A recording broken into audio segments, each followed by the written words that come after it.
Hello everyone, welcome to online study point. आज है 11 जून और आज की इस वीडियो में हम 11 जून से रिलेटेड करंट अफेयर के सभी इंपॉर्टेंट क्वेश्चन को कवर करेंगे। तो यदि आप लोगों को इस वीडियो की पीडीएफ चाहिए, आप हमारे इस मोबाइल एप्लीकेशन को इंस्टॉल कर सकते हैं, जिसमें आप लोगों को डेली क्विज, फ्री पीडीएफ और पर डे के करंट अफेयर का ऑडियो भी मिल सकेगा। इसके अलावा आप हमारे इस टेलीग्राम चैनल से भी जुड़ सकते हैं, जिस पर ऑलरेडी 2 लाख स्टूडेंट ये जुड़े हुए हैं। लिंक डिस्क्रिप्शन बॉक्स में दी हुई है। स्टार्ट करते हैं हमारा पहला क्वेश्चन। किस देश का रेलवे दुनिया का सबसे बड़ा हरित रेलवे नेटवर्क बनाने के लिए काम कर रहा है? यानी कि दुनिया का सबसे बड़ा ये जो ग्रीन रेलवे नेटवर्क है, जो कि बनाया जाएगा इंडियन रेलवे के द्वारा।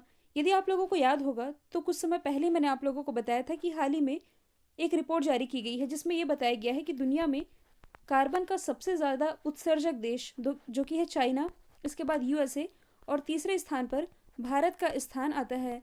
तो भारत इस उत्सर्जन को कम करने के लिए अपने लेवल पर काफ़ी तरह के प्रयास कर रहा है और ये ग्रीन एनर्जी को भी बढ़ावा दे रहा है। यदि आप लोगों को याद होगा तो भारत में ई वाहन को बढ़ावा देने के लिए दिल्ली सरकार ने क्या किया है कि दिल्ली में ऐसे कोई भी व्यक्ति जो कि इलेक्ट्रॉनिक वाहन लेते हैं, उन्हें टैक्स फ्री घोषित कर दिया गया है। और भी काफ़ी सारी पहले हैं जो कि मैं आप लोगों को समय समय पर बताते रहती हूँ।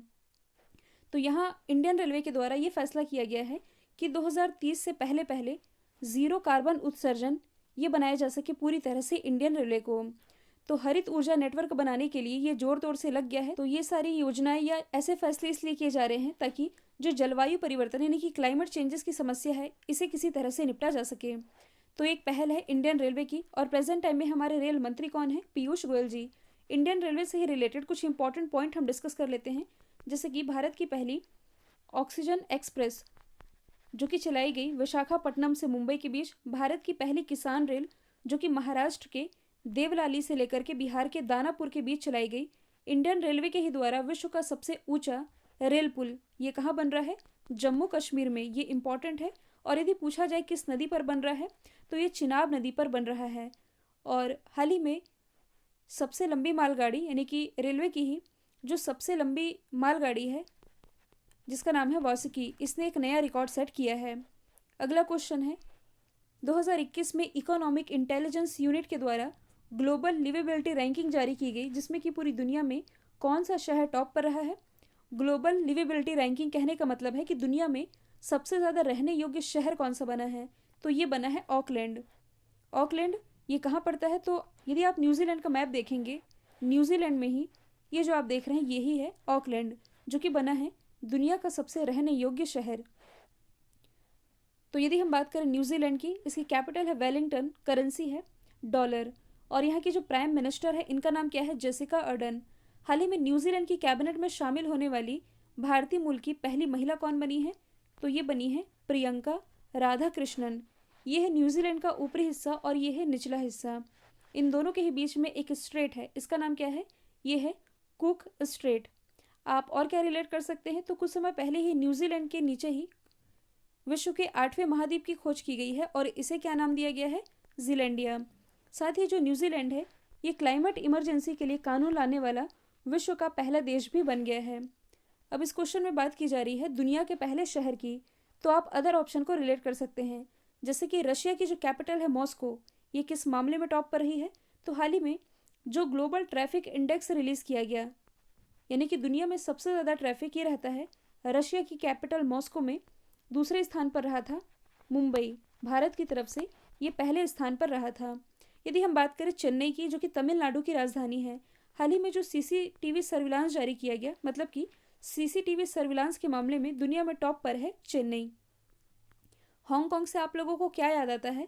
तो हाल ही में दुनिया के मोस्ट एक्सपेंसिव सिटी की लिस्ट जारी की गई थी, जिसमें कि ये जो हांगकांग है ये रहा था टॉप पर। अब देखिए, ये जो रैंकिंग है इकोनॉमिक इंटेलिजेंस यूनिट ने जारी की है, तो इसके बारे में भी हम जान लेते हैं। इसकी स्थापना हुई थी 1946 में और इसका हेडक्वार्टर स्थित है लंदन में। अगला क्वेश्चन है, किस देश ने अपना मौसम उपग्रह जिसका नाम है फेंगयून 4B ये लॉन्च किया है?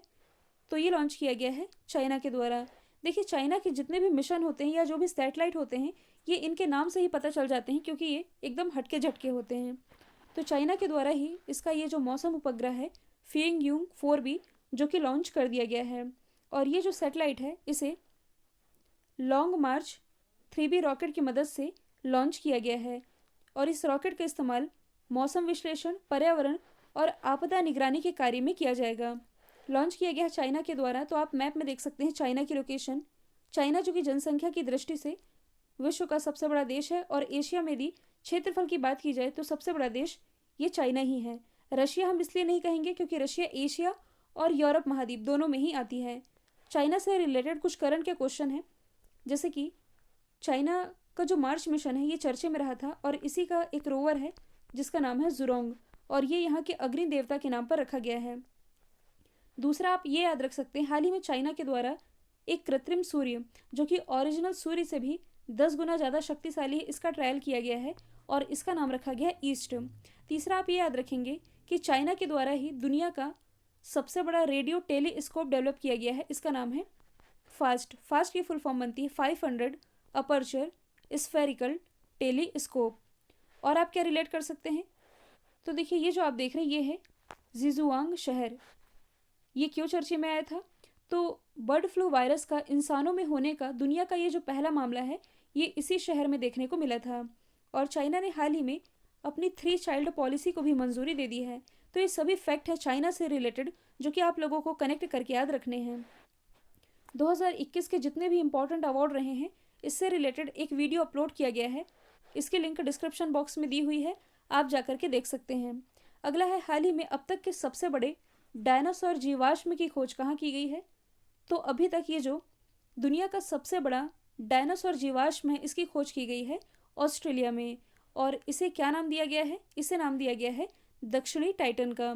और ये जो अवशेष पाए गए हैं इन्हें 9.6 करोड़ वर्ष पुराना माना जा रहा है, क्योंकि ये जो जीवाश्म होते हैं, जीवाश्म ये कितना पुराना है इसका अध्ययन कैसे किया जाता है, कार्बन डेटिंग पद्धति से, जबकि पृथ्वी के आयु आकलन की जो पद्धति है ये कहलाती है यूरेनियम डेटिंग। तो ये जो डायनासोर के जीवाश्म पाए गए हैं ये माना जा रहा है कि इनकी जो शरीर की ऊंचाई है ये 5 से 6.5 मीटर और इनकी लंबाई 25 से 30 मीटर तक रही होगी, जो कि इनके एक विशालकाय डायनासोर होने का इशारा करती है और इसी के जीवाश्म पाए गए हैं ऑस्ट्रेलिया में। अभी हमने डिस्कस किया है न्यूजीलैंड के बारे में, अब हम जान लेते हैं ऑस्ट्रेलिया के बारे में। इसकी कैपिटल क्या है, इसकी कैपिटल है कैनबरा, करेंसी है डॉलर, प्राइम मिनिस्टर हैं स्कॉट मॉरिसन।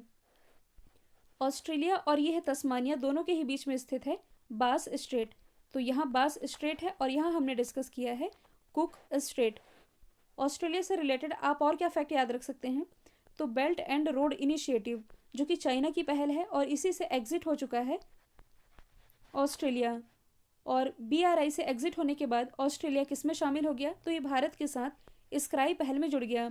स्क्राई यानी कि सप्लाई चेन रेसिलेंस इनिशिएटिव, जिसमें कि ऑस्ट्रेलिया, इंडिया और जापान ये जुड़े हुए हैं। इस पहल के अंतर्गत ये जो तीनों कंट्रीज़ हैं ये किसी भी परिस्थिति में एक दूसरे देश को सामान की सप्लाई भेजना बंद नहीं करेंगी, यही है स्क्राई पहल। और विश्व प्रसिद्ध सोने की खदानें जिसका नाम है कलगुरली और कुलगाड़ी, ये ऑस्ट्रेलिया में स्थित है। हाल ही में यहाँ की एक और खदान है जो कि चर्चे में आई थी, दैट इज़ अर्गल खदान। ये जो अर्गल खदान है ये दुनिया की सबसे बड़ी पिंक हीरे की खदान मानी जाती है, तो ये भी आप याद रखेंगे। अगला है हाल ही में जारी किए गए एनीमिया मुक्त भारत सूचकांक 2020-21 में कौन सा राज्य टॉप पर रहा है, तो हाल ही में जो एनीमिया मुक्त भारत सूचकांक रिलीज किया गया है इसमें मध्य प्रदेश ये रहा है टॉप पर। 2020-21 की रैंकिंग की हम बात कर रहे हैं तो 64.1 के स्कोर के साथ MP पहले स्थान पर, फिर है ओडिशा और तीसरे स्थान पर इसमें रहा है हिमाचल प्रदेश।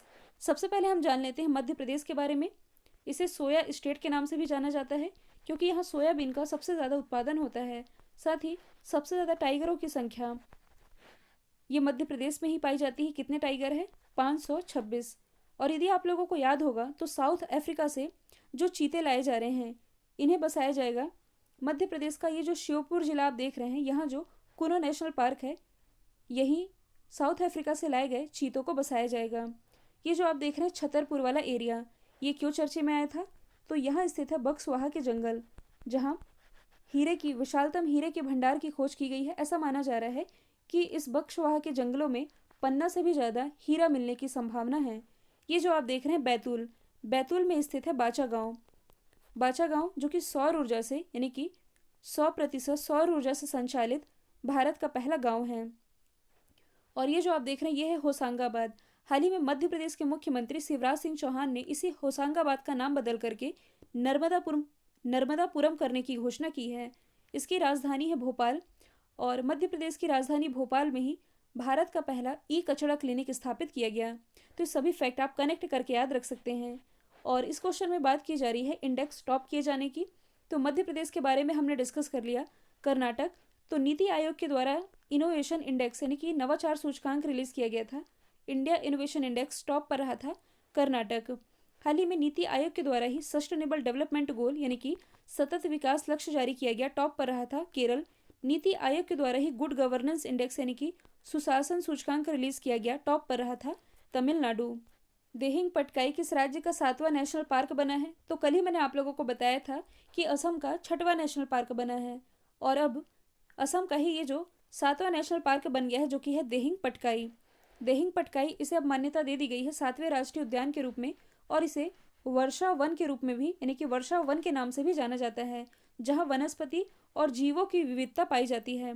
और देश में दूसरे सबसे अधिक नेशनल पार्क वाला ये राज्य बन गया है। क्योंकि यदि देखा जाए तो अभी मैंने बताया है कि भारत में सबसे ज़्यादा नेशनल पार्क ये तो मध्य प्रदेश में है। और यूटी की बात की जाए तो ये है अंडमान निकोबार, यहाँ 9 नेशनल पार्क हैं। और अब असम ऐसा दूसरा राज्य बन गया है भारत का जहाँ सबसे ज़्यादा नेशनल पार्क हैं। देहिंग के बाद यानी कि देहिंग पटकाई के ऐड होने के बाद असम में नेशनल पार्कों की संख्या ये हो गई है 7। तो अब हम इन 7 नेशनल पार्क के नाम रिवाइज कर लेते हैं। मानस नेशनल पार्क, इसके बाद orang national park, Kaziranga national park, Dibru Saikhowa national park, इसके बाद नामेरी नेशनल पार्क। 6वां कौन है? तो 6वां मैंने बताया था रायमोना नेशनल पार्क। और अब 7वां कौन बना है? 7वां बन गया है दिहंग पटकाई। असम से आप और क्या रिलेट कर सकते हैं? तो भारत का पहला मल्टी मॉडल लॉजिस्टिक पार्क, इसकी आधारशिला असम के जोगी गोपा में ही रखी गई है। अगला है वर्ल्ड यूनिवर्सिटी रैंकिंग 2022 में कौन सा संस्थान टॉप पर है?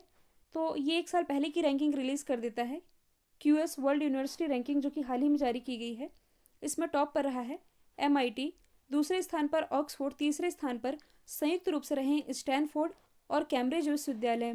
तो MIT ये लगातार 10वें साल इस रैंकिंग में टॉप पर रहा है।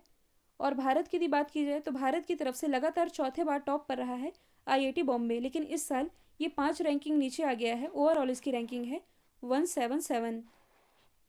अगला है हाल ही में इंडो थाई कॉर्पेट अभ्यास की शुरुआत कहाँ हुई है?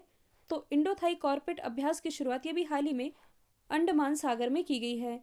ये इसका 31वां संस्करण है, जो कि 9 जून से शुरू भी हो चुका है। 3 दिन तक ये आयोजित किया जाएगा, जिसमें कि इंडियन नेवी और रॉयल थाई नेवी के बीच ये आयोजित किया जा रहा है। ये जो कॉर्पेट है ये दोनों सेनाओं के बीच 2005 से हर 2 साल के बीच में आयोजित किया जाता है। उनकी अंतर्राष्ट्रीय समुद्री रेखा के साथ ये आयोजित किया जा रहा है 2005 से। तो अब हम जान लेते हैं थाईलैंड के बारे में। इसकी राजधानी है बैंकॉक, करेंसी है बहत। भारत और थाईलैंड के बीच एक मिलिट्री एक्सरसाइज होती है, इसका नाम क्या है? तो ये है मैत्री। जबकि जो मित्र शक्ति एक्सरसाइज है ये भारत और श्रीलंका के बीच आयोजित की जाती है, तो इसमें आप कंफ्यूज नहीं होइएगा। हाल ही में किस संगठन ने लापता व्यक्तियों की पहचान के लिए आई फैमिला नामक एक वैश्विक डेटाबेस लॉन्च किया है? तो ये लॉन्च किया गया है इंटरपोल के द्वारा। अब ये है क्या आई फैमिला? तो कहने का मतलब है कि DNA के माध्यम से, DNA आप सभी जानते हैं डीऑक्सीराइबोज न्यूक्लिक एसिड। अच्छा, ये पाया कहाँ जाता है? तो देखिए, पहले भी मैंने आप लोगों को बताया है कि जो मानव शरीर है ये हजारों लाखों कोशिकाओं से मिलकर के बनती है।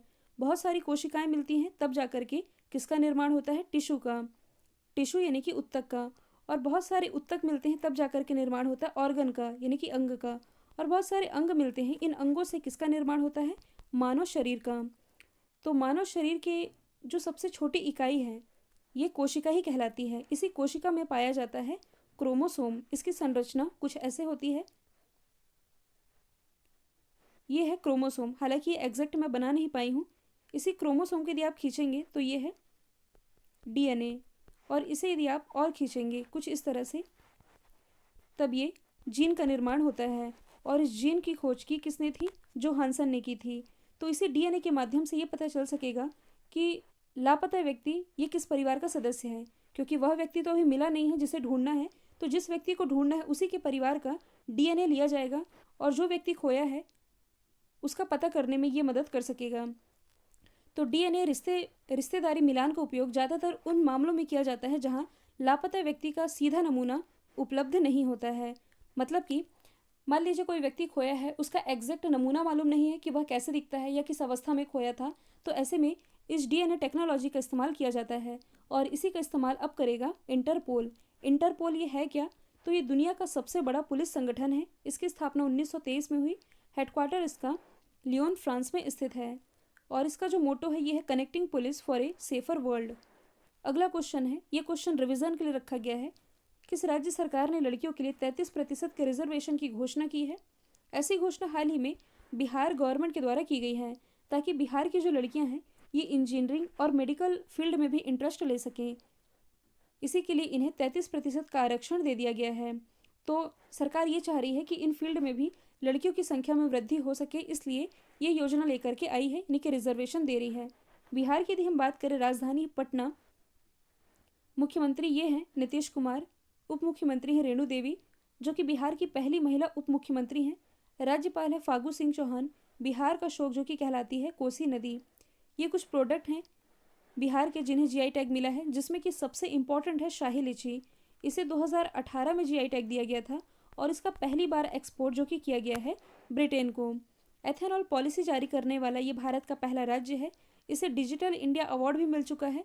भारत के पहले 2 हरित ऊर्जा शहर बिहार से ही हैं, राजगीर और बोधगया। इसी बोधगया में भारत के सबसे बड़े लेटे हुई बौद्ध की प्रतिमा ये स्थापित की गई है। कल जो मैंने आप लोगों से सवाल पूछा था, इसका राइट आंसर रायमोना था। अब आप लोगों के लिए आज का सवाल है, हाल ही में जारी किए गए द टाइम के द्वारा 50 मोस्ट डिज़ायरेबल मैन, साथ ही आप लोग बताएंगे मोस्ट डिज़ायरेबल वुमन, दोनों की कैटेगरी में टॉप पर कौन रहा है। तो इसका जो भी आंसर है कमेंट बॉक्स में आप लोगों को बताना है। वीडियो यदि पसंद आया है तो लाइक कीजिए, शेयर कीजिए और चैनल को सब्सक्राइब करना बिल्कुल मत भूलिएगा। तो आज के लिए इतना ही। Thank you so much.